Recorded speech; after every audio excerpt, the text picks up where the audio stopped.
Então, Salmo de número 3. Olha só o que diz esse salmo para nós nessa noite. Nós pregamos domingo próximo passado sobre o Salmo 1. Quarta-feira nós pregamos sobre o Salmo de número 2. E hoje eu quero pregar sobre o Salmo de número 3. Amém? Aleluia.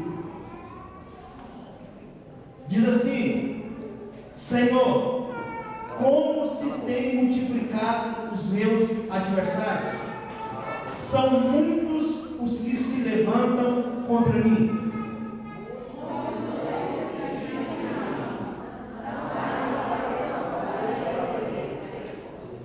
Porém tu, Senhor, és um escudo para mim, a minha glória e o que exalta a minha cabeça.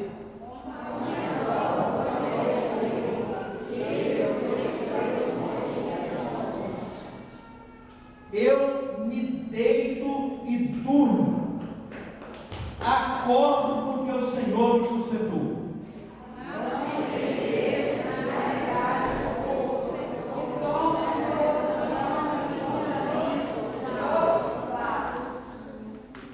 Levanta-te, Senhor, salva, Deus meu, pois feristes a todos os meus inimigos nos queixos, quebraste os dentes aos ímpios.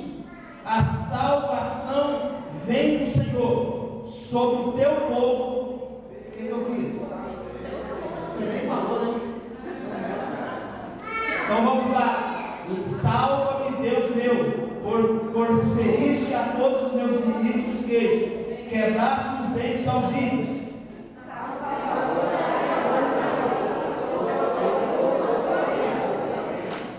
Aleluia, glória a Deus, amém. Nós estamos então com a tarefa de pregarmos, estudarmos os 150 salmos, amém? E o tema do Salmo 3 é solução para o desespero, amém? O Salmo 3 também foi escrito por Davi. Davi, nesse salmo, estava deixando o palácio. Mas por quê? Por que é que Davi está deixando o palácio? Talvez a pergunta seria: será que Davi está saindo para alguma festa? Será que Davi está indo receber honras? Não. Será que Davi está viajando para alguma nação a fim de conhecer outro reino? Também não. Davi estava saindo do palácio a fim de se encontrar com seus heróis que estavam chegando da guerra? Também não.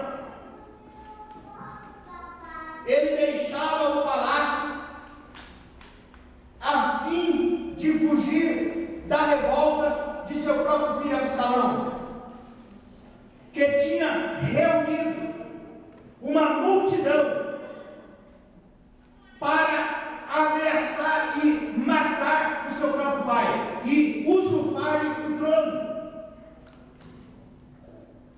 Davi estava completando aqui as consequências de seu pecado de adultério com Betseba.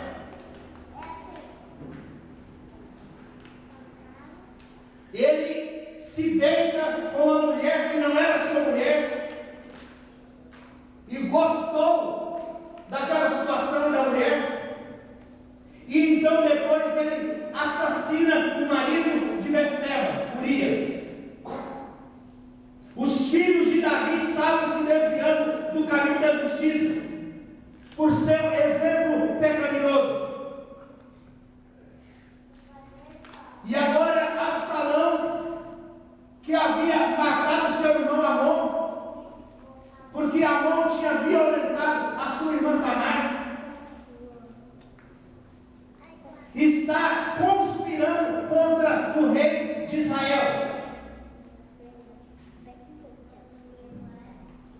Libere os pequenos, por favor.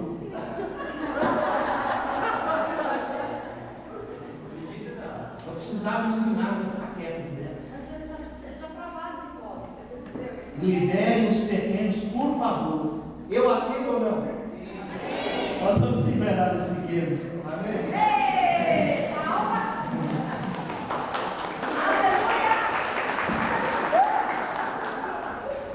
Tem toda pregação tem isso, mas não tem jeito. Amém.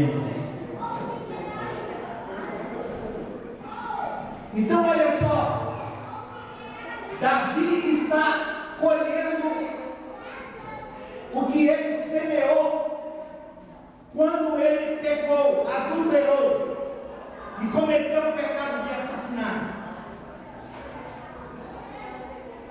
Este é o contexto do Salmo 3. E a primeira coisa que eu queria ressaltar nessa noite é: Davi está em desespero. Porque o versículo 1 vai dizer assim: Senhor, como tem crescido o número dos meus adversários. São numerosos os que se levantaram contra mim. São muitos os que dizem de mim: não há em Deus salvação para ele. Irmãos, a situação era de desespero. De onde procedem os muitos inimigos? Nós vimos no Salmo 2 na quarta-feira que as multidões de ímpios das nações se levantando contra Deus e o seu ungido. Agora no Salmo 3 nós vamos ver as multidões dentre o próprio povo de Israel se levantando contra o seu rei, o rei Davi, o ungido de Deus. De fato cresciam os inimigos de Davi. Davi possuía vários inimigos, de dentro da nação e fora da nação. Ele tinha inimigos os mais diversos possíveis. E isso acontece comigo e com você. Nós temos vários inimigos. Davi também os tinha. Inimigos do reino, inimigos da família, inimigos demoníacos das trevas. E a sua própria natureza era um inimigo interno contra Davi. E agora Absalão roubava o coração do povo em seu favor, em detrimento do rei, e se abominam os inimigos de Davi. Irmãos, isso não é só história antiga do Salmo. Nós também temos inimigos. Nós temos inimigos da família. Temos inimigos no trabalho. Nós temos inimigos na escola, na rua, nos centros urbanos, no mercado, no governo. E mais, aqui, dentro da igreja. Nós estamos cercados, irmãos, de inimigos. E nós temos outros inimigos que são os invisíveis, que são as potestades, que a Bíblia vai dizer em Efésios, inimigos que nós não enxergamos. E mais estudamos hoje na escola de discípulos, em Romanos capítulo 6, que nós temos os inimigos que estão dentro de nós. Um deles, a nossa carne, que luta contra o espírito. Nós temos inimigos de dentro e de fora da nossa vida. À medida que crescemos, podemos dizer com o salmista: Senhor, como tem crescido o número dos meus adversários. Eu tenho absoluta convicção que quando você começou esse ano, você não imaginaria quantos inimigos você teria que vencer.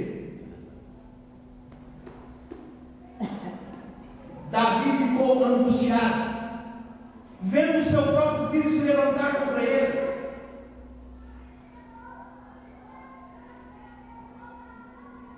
Há poucos meses,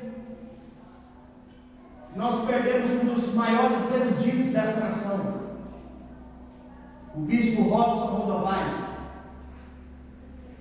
Robson Cavalcante, melhor dizendo, que perdeu a sua vida, ele e a esposa. Foi assassinado brutalmente dentro da sua casa pelo seu filho. São inimigos de dentro e de fora. O salmista Davi diz: Senhor, como tem crescido o número dos meus adversários, são numerosos os que se levantam contra mim. E o que diziam os inimigos? Davi ficou desesperado quando ele sentiu o poder do veneno da língua dos seus inimigos, que diziam: não há salvação em Deus para ele. Davi ficou profundamente abatido, porque mesmo vindo de adversários, esta era uma palavra muito amarga. Nem mesmo Deus tem salvação para ele. Já viu quando alguém fala assim? Esse aí nem Deus. Essa aí nem Deus. Era isso que estavam falando de Davi. Esta é a mais amarga de todas as aflições. Temer que não haja consolo nem salvação para nós em Deus. O coração de Davi estava temeroso. Irmãos, e nessas horas é de suma importância o que os outros dizem a nosso respeito. Sim, é importante, porque isso pode nos influenciar positiva ou negativamente. O próprio Cristo, quando esteve aqui na terra, ele ansiava pela simpatia humana, e ele chega a perguntar certa vez aos seus discípulos, lá em Mateus capítulo 16, no versículo 13: que diz o povo ser o Filho do Homem?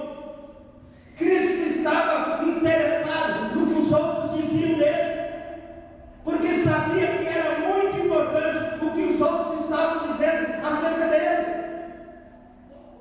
E algumas pessoas dizem assim: não se importe com o que os outros dizem, viva a sua vida. Chamou você, mas na prática ele não consola, porque a realidade é muito diferente. É importante sim o que os outros dizem a nosso respeito, e é muito importante o que você diz dos outros, porque os resultados podem ser benéficos ou nefastos. Saul teve um problema com o que os outros disseram a respeito dele. Após a vitória de Davi sobre o gigante Golias, as mulheres fizeram um coro influenciando negativamente o rei Saul.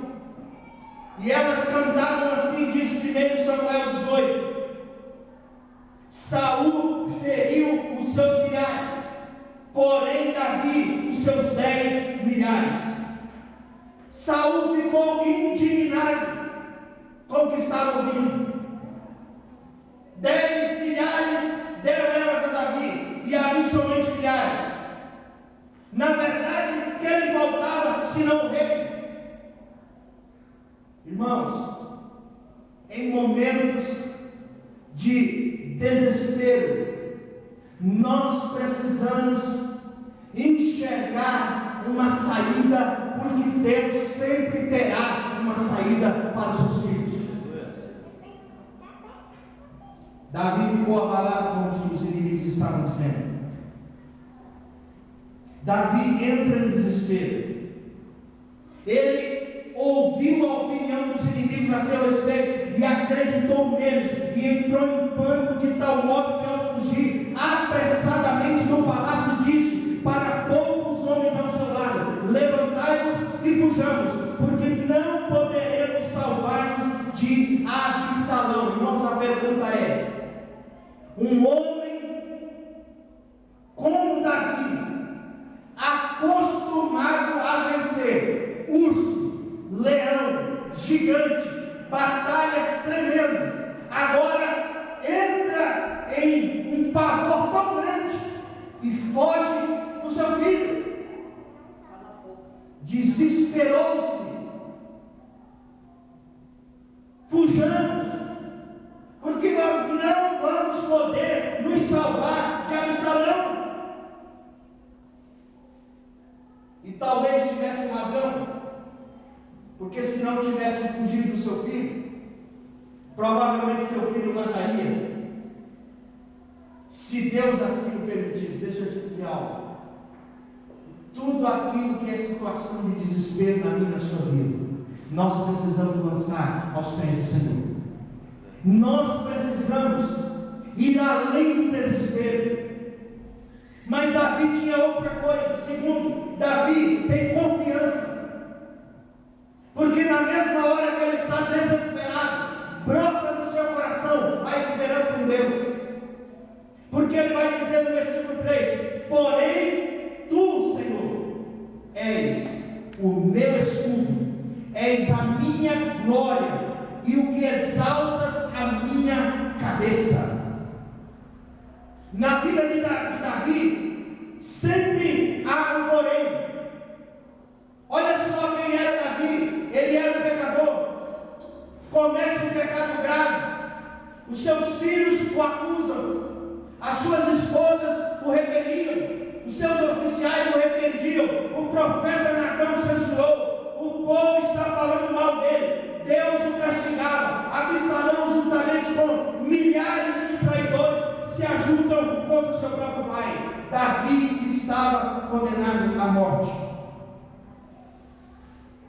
Ambos fizeram confissão de pecado. Por exemplo, Saul disse: pequei diante de Samuel, lá em 1 Samuel capítulo 15. Davi diante do profeta Natã, em 2 Samuel capítulo de número 12, vai dizer: pequei diante de Natã. Ora, se ambos fizeram a mesma confissão de pecado, porque Saul foi condenado, melhor dizendo, porque Saul foi condenado e Davi foi salvo. A diferença está na confiança que Davi tinha em Deus. Ele colocaria toda a sua confiança no Eterno ao se recompor e dizer: Senhor, o termo Yahvé é eterno, o Senhor é o meu escudo, és a minha glória e o que exaltas a minha cabeça. Em outras palavras, Davi está dizendo: Senhor, o Senhor é a minha proteção, o Senhor é a minha honra, e o Senhor vai restaurar o meu trono. Os inimigos disseram: não há salvação em Deus para ele. Mas Davi disseram: Senhor, tu és o meu escudo. Deixa eu te dizer algo: quando todas as circunstâncias estiver dizendo o contrário para você, erga a sua voz e diga como Davi: o Senhor é o meu escudo, a minha fortaleza, a minha segurança. Eu tenho a convicção que Davi então foi poupado.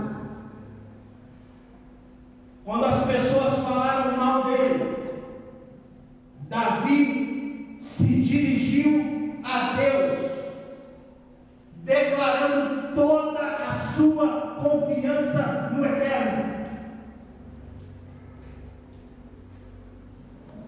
Porventura as pessoas estão dizendo a seu respeito: não tem jeito, você está acabado, tudo vai dar errado, você está perdido.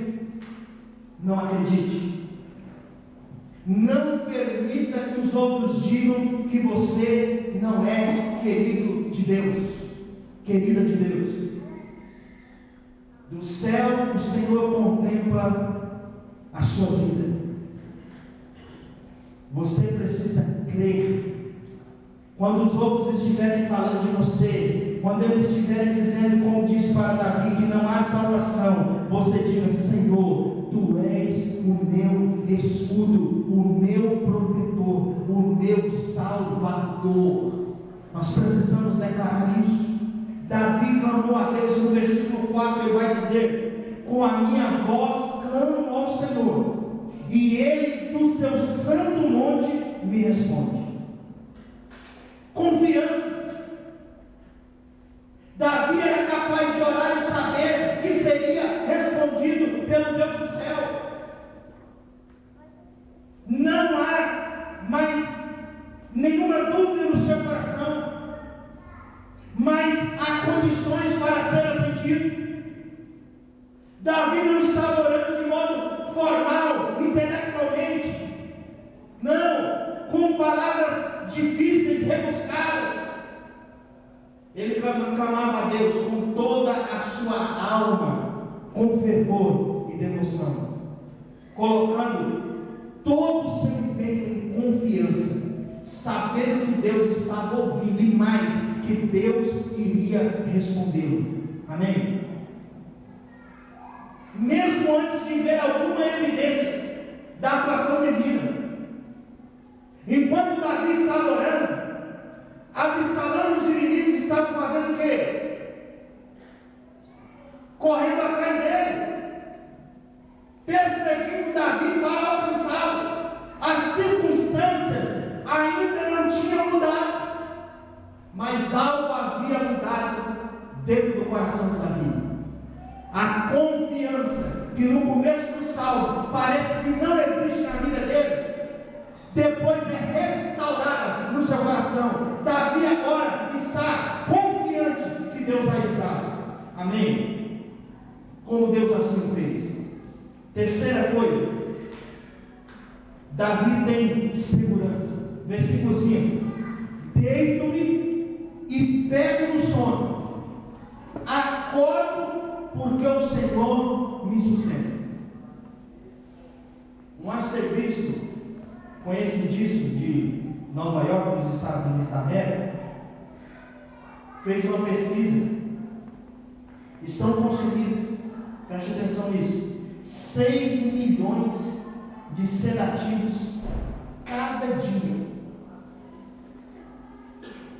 Homens e mulheres que não conseguem dormir, não conseguem conciliar o sono natural. A noite se arrasta, não é?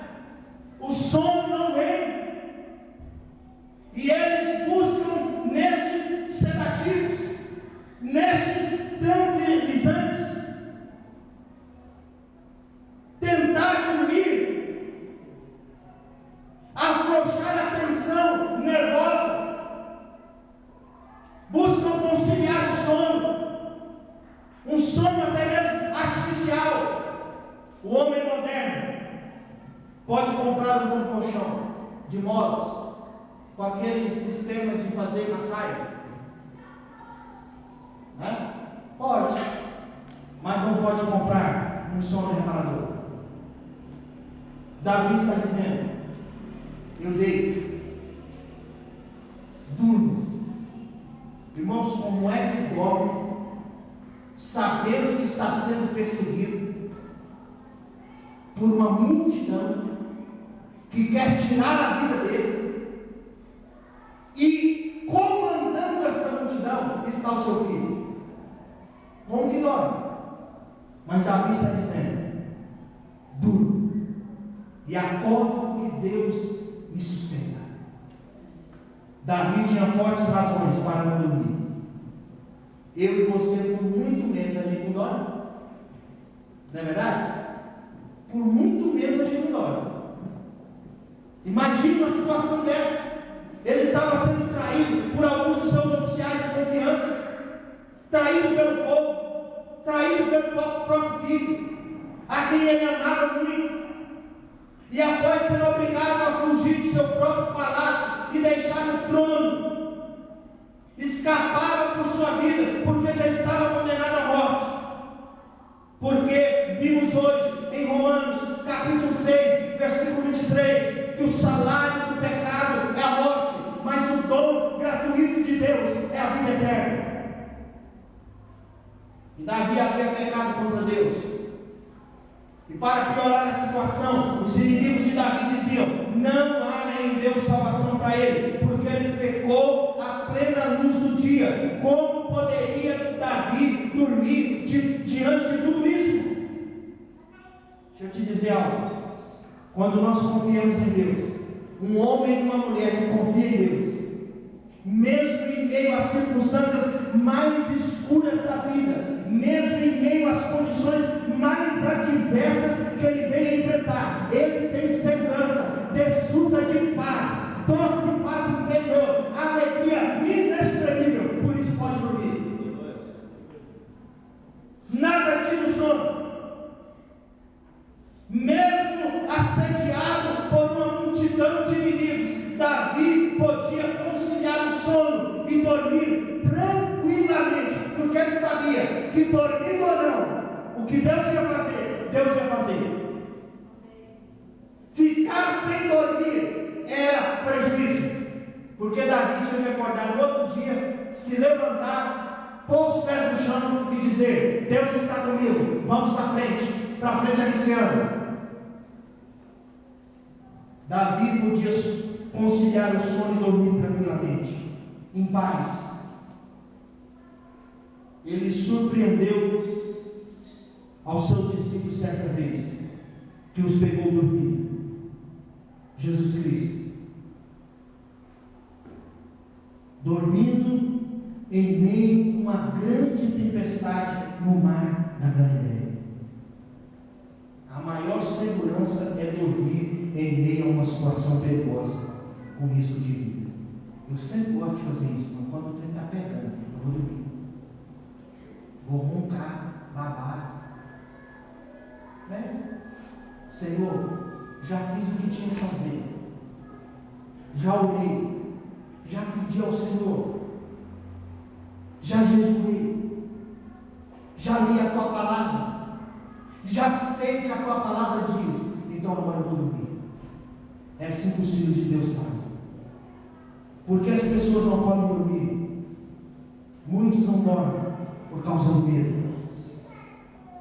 Os pobres não dormem com medo de não ter o que comer.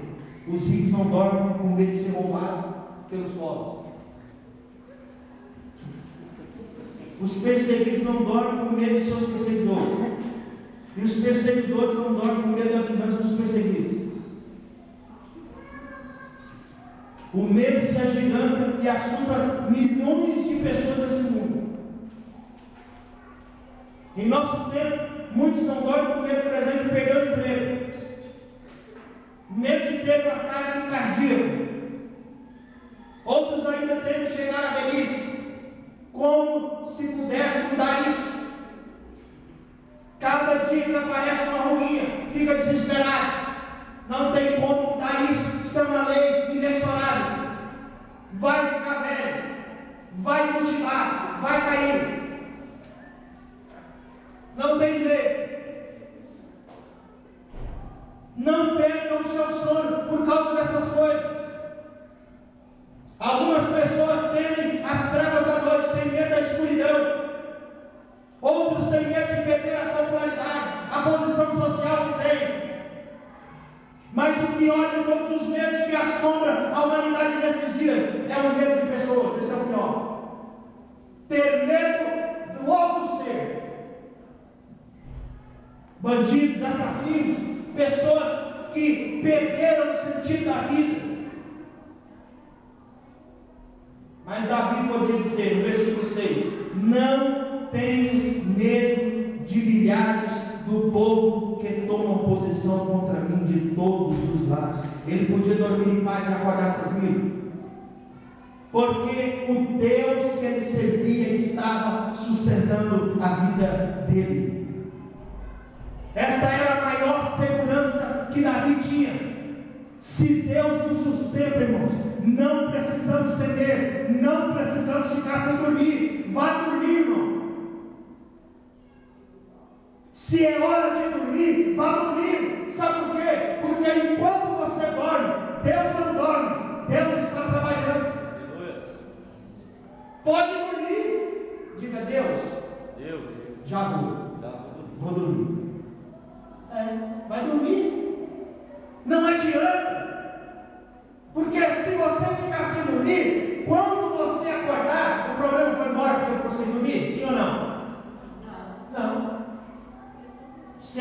o problema diz? Bom dia. Vamos tomar café? Te convida para tomar café. Ele não foi embora. E aí você está com olheiras, com aquele sono, aquele cansaço. Ficou sem dormir, piorou agora. Porque não tem forças, não revigorou as forças para continuar a luta, para vencer essa batalha. Então vá dormir, irmão. Deus está sustentando você. Confie em segurança e na segurança de Deus, porque Ele tem cuidado de nós. Amém? Mas Davi tinha outra coisa, por último, para a gente terminar e adorar a Deus, fazer um período de louvor. Amém? Davi tinha certeza.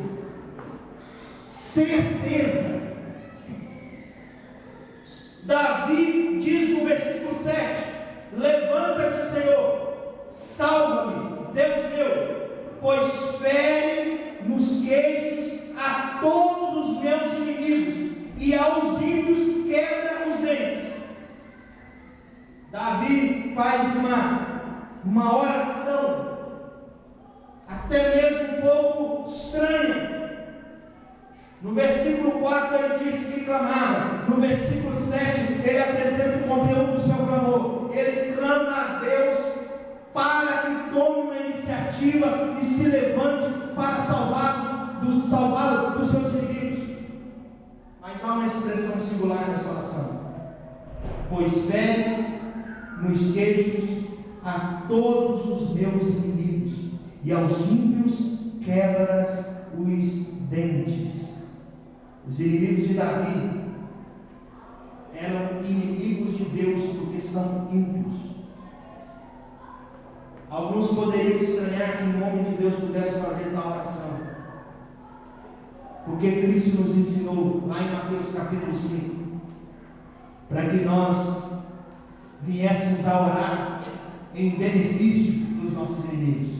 Sim, mas o contexto do Antigo Testamento, na época veterotestamentária, era isso mesmo que acontecia nas guerras de Israel, que foram ordenadas por Deus. Todas as vezes que Deus executava um juízo contra a nação, essa nação ímpia que havia sido executada por Deus era totalmente destruída, dizimada pelo povo de Deus. Os inimigos de Davi eram também inimigos de Deus, assim como os seus. Amém? Se você confiar, se você colocar na mão de Deus, os seus inimigos não são apenas seus inimigos, seus inimigos são inimigos de Deus. Amém? Davi também estava falando em termos proféticos sobre o que aconteceria finalmente com todos os adversários de Deus. O Salmo 3 que nós estamos observando nessa noite diz que Deus fere os ímpios e quebra os seus dentes. Lá no Salmo 1, que nós vimos domingo próximo passado, diz que o caminho dos ímpios perecerá. O Salmo 2 diz que o Messias regerá as nações de ímpios com vara de ferro e serão despedaçadas, lá no versículo 9 do capítulo 1. E essa é uma profecia que se cumpre escatologicamente em Apocalipse capítulo 19, versículo 15, onde lemos: sai da sua boca uma espada afiada, para com ela ferir as nações, e ele mesmo as regerá com cetro de ferro, e pessoalmente pisa no lagar do vinho furor da ira do Deus Todo-Poderoso. Davi tem certeza de salvação. Ele tem a certeza de que a salvação é propriedade de Deus, estendida a ele. Do Senhor é a salvação, diz ele. Mais tarde, quando Jonas se encontrava no ventre do grande peixe, em meio ao seu desespero, ele também vai dizer: ao Senhor pertence a salvação. Isso está em Jonas capítulo 2, versículo 9. E assim eu e você precisamos ter certeza de nossa salvação. Amém? Que é somente em Deus, através de crer no sacrifício de Jesus Cristo. Só em Deus existe salvação. Enquanto as pessoas confiarem em si mesmas, para a salvação jamais poderão ter certeza de serem salvos. A certeza de salvação só ocorre quando descansamos em Deus e buscamos em Deus, através de Cristo Jesus, essa salvação. Davi ora pelos seus inimigos. Ele continua a sua oração dizendo no versículo 8: e sobre o teu povo, a tua bênção. A tua bênção. Davi estava decepcionado com o seu povo, mas não estava decepcionado com Deus. Se eu te dizer algo, Deus jamais irá decepcionar você. Amém? Confie nele, acredite nele. Deus não nos decepciona. Seu povo era o povo de Deus, e Davi era capaz de orar em favor do seu povo, para que Deus perdoasse a traição daquele povo. Aqui o pastor de Israel ora pelo seu povo que havia o traído, e deseja-lhes a bênção de Deus. Ele ora para que Deus destrua os inimigos, mas para o seu povo ele ora para que Deus os abençoe. Aqui está a nobreza de Davi, cujo coração era semelhante ao coração de um Deus perdoador e completamente misericordioso. Porque, vou falar a verdade, se fosse eu dizia: Senhor, mata os inimigos e mata também o povo, né? Mas Davi tem um coração segundo o coração de Deus. Ele diz: não, Senhor, destrói os inimigos, mas o povo que me traiu, que é o meu povo, que é o povo de Deus, o Senhor abençoe. Coração nobre. E a minha pergunta é: você está orando pelos seus inimigos? Você ora pelos seus traidores? Muitas pessoas se dizem cristãs, mas estão sendo usadas nesse quesito pelo arqui-inimigo Satanás. Se alguém está perseguindo você, talvez ele esteja sendo enganado por outros, como muitos dentro do povo de Israel estavam sendo enganados por Absalão e seus líderes, seguidores. O que fazer diante disso? Ore pelos seus adversários. Ore por eles. Um dia nós vamos ver todos os inimigos sendo destruídos para todo sempre. Amém? Deixa eu te dizer algo. Existe salvação, sim, para mim e para você. Mesmo que as pessoas olhem para a sua situação e digam: não há salvação em Deus, existe salvação, sim. Não acredite nessa mentira. Quando as pessoas olharem para a sua vida e dizer: não tem jeito, você diga: tem jeito, porque eu confio em Deus, eu acredito em Deus, eu sei quem eu estou servindo, eu confio no caráter desse Deus, eu posso descansar, e mais, além de descansar, eu posso dormir. Deixa eu te dizer, não fique sem dormir. Ore, apresente a Deus as suas dificuldades, não fique sem dormir, vá dormir no sono dos justos, e você vai acordar no dia seguinte, revigorado, porque Deus vai sustentar você, Deus vai colocar você nas suas mãos poderosas, e vai conduzir você em triunfo. Descanse em Deus, confie em Deus, creia em Deus, e você vai ver o que Davi viu: a salvação que muitos achavam que não tinha para ele, acontecer na vida dele e vai acontecer na minha, na sua vida. Amém? Vamos ficar de pé? Eu quero convidar o ministério de Deus para nós adorarmos a Deus.